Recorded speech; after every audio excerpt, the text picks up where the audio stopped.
That brings us to item 4, which is communication with the public. Anyone is free to address items of concern regarding the school district. We did have a sign-in sheet. I will call those names. If you still would like to speak and you're not on the sheet, just bring it to our attention. You can certainly come forward. So the first person, I believe, is Ms. Fleming.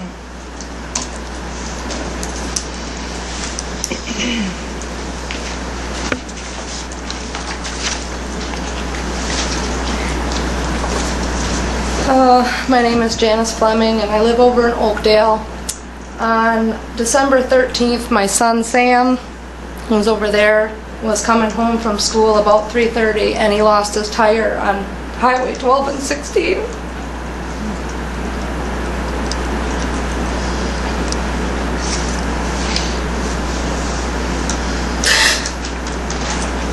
All his lug nuts had been loosened at school. We believe it was at school. This isn't the first time this has happened. It happened to Dylan Coble, and his parents are also here, and nothing was ever done to these, whoever, they don't know who did it. We don't know if it was a student, but he could have been killed if that tire would have fell off.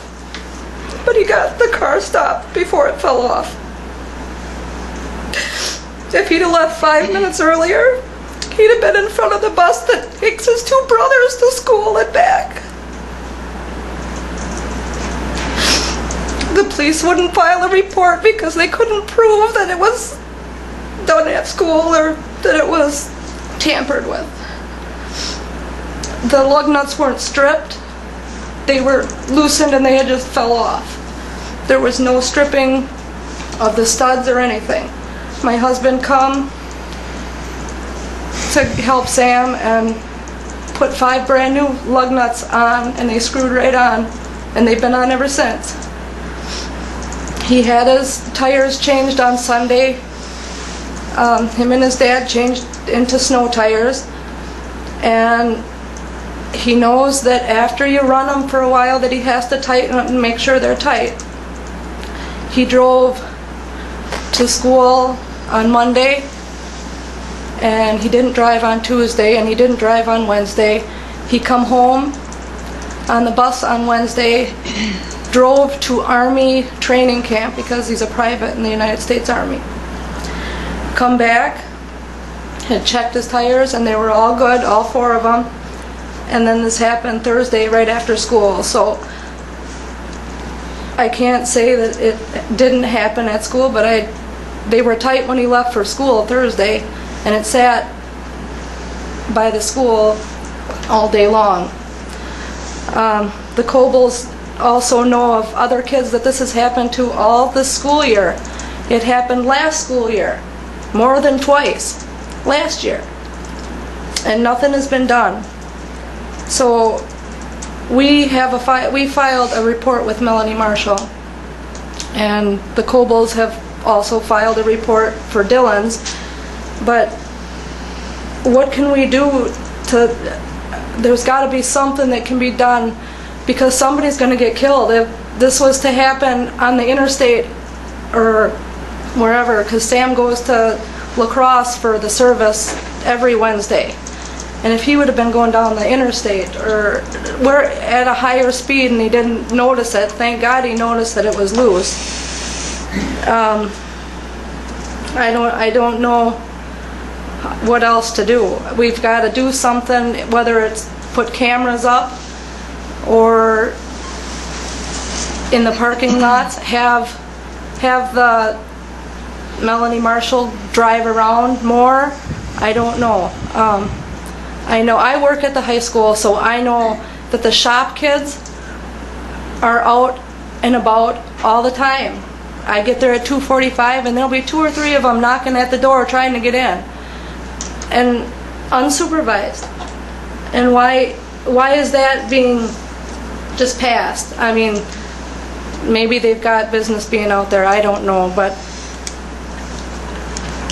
there's way too much traffic with unsupervised kids out in that parking lot. Whether it's the kids, maybe it's not the kids, maybe it's some guy that's just driving around wanting to do something. There's lots of vandalism that's happened in that parking lot. The ag teacher, her window was smashed. Was anything done about that? I don't know. Another girl's car was smashed on the side. $4,800 worth of damage, and they couldn't never find out what happened, and it was in the parking lot. So I just think we should do something to make these kids safe. I shouldn't have to worry about my kids going home from school or going to work or going to the army and have to worry about their car tires falling off. We've got other people that go out after basketball games and check their tires because they know that this has been going on. There's people in the office that know this is going on, and nobody's ever told. When Sam told me, I was like, oh, I can't believe this. And then I got a hold of the Cobles, and they said, yeah, both of their sons. It happened to both of them. So I would hope that we could do something to protect these kids from whoever is doing this, to make it more safe at the school for them to, they pay a parking ticket so they can park there. I don't know what that money goes for. If that could be something that they could put towards cameras. I don't know how many cameras they would need. It's something that we need to check into, or something that we need to address, because somebody's really going to get hurt, and it could hurt a whole bunch of people, not just one or two. Thank you. Thank you for coming forward with the information. It's not on the agenda for full discussion, but we need this information. In light of recent events, security is very prominent on all of our minds. These are serious allegations. I can assure you we'll take them very seriously, and it will be examined. I appreciate you coming forward. And so would the Cobles like to come forward then, please?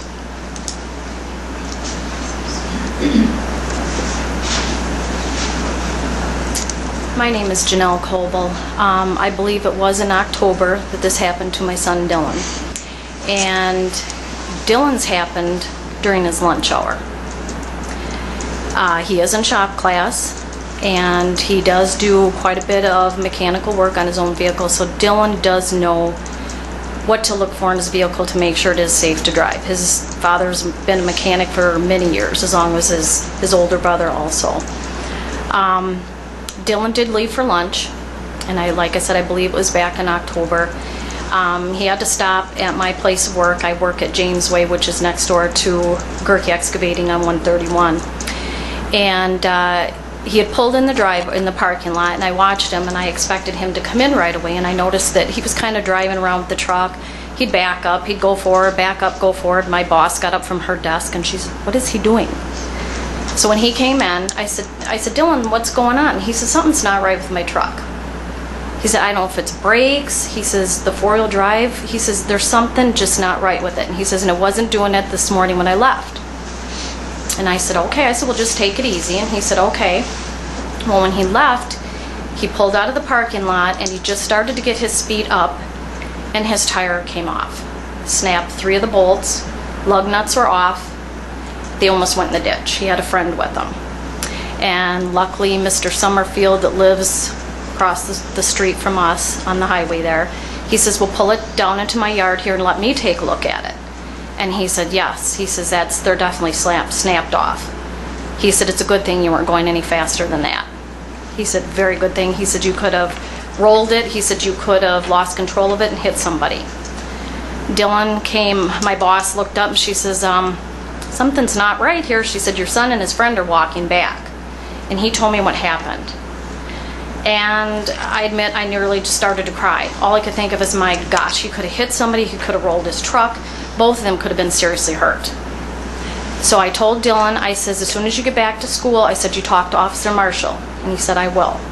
So I called her myself, and she wasn't available at the time, but she did return my call, and I spoke to her. She said, "This is not the first time it's happened."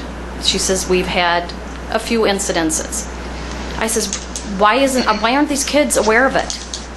I said, if they can't check this themselves, their parents should be able to, somebody, to make sure these kids are safe. And obviously Dylan's was not done until he got to school. I'm pretty sure of that. And I spoke to her and I said, this is very serious, very serious. And she says, well, most of the incidences have happened after school, so they can't be proven. I says, Dylan's happened at school. And she said, well, it's a good possibility. And I said, well, are they going to make some kind of announcement to let these kids be aware of this? So if they can't check it, their parents can. Somebody make sure their vehicles are reliable. And she said, yes. She said, Principal Hay will make an announcement. I said, well, I feel better about that. And she said, Dylan will fill out a report. She says, if we have any further questions, we'll call you. I said, that's fine. I checked with some students at the school, including my niece and my son. The announcement was a student's vehicle was vandalized during lunch hour. That's it. That could have been keying somebody's vehicle, throwing garbage in the back of somebody's truck, anything. That is not saying, please be aware this has happened, this is very serious. If nothing else, go out there and try to turn them with your fingers. I'm sorry, even a girl can. Just see if they're loose, anything. My niece had no idea. I told her what happened. She goes, that happened to Dylan? I said, yes, and that's your announcement that was made. And I asked Miss Marshall, I said, why isn't there cameras in the parking lot? And she says, well, I'm not sure if that's within the school's budget. This is safety. I don't care. I said, what are we waiting for? Somebody to get seriously hurt or killed? Just because Dylan's may have been the only one that happened on school property, not on school property, but during school hours. You can't prove it if it doesn't happen on school property, but it's still happening. And then yes, then I did find out it started this summer, and my older boy that graduated last year, he says, this has been going on longer than that, Mom, and they haven't caught him. We need to find out who's doing it. And I agree with Mrs. Fleming, but I don't know about the shop kids. My Dylan's in shop. I know they have to have passes to go out to get a vehicle to bring it in to work on. And sometimes Miss Marshall, she escorts them. Dylan's been escorted before, so you can't point fingers at anybody yet, but we do need to find out who is doing this. It could be one person, could be a group, I don't know. But we do need to find out what's going on before somebody gets seriously hurt. Thank you. Yeah, thank you. Yeah, I can speak for the board that the only thing more important than student learning is student safety, so we will take this very seriously. We appreciate you coming forward with that information, and we'll be asking lots of questions, so thank you. That's all that signed up. Is there anyone else that would like to come forward and speak as part of the public comment section? All right, well, thanks again for coming.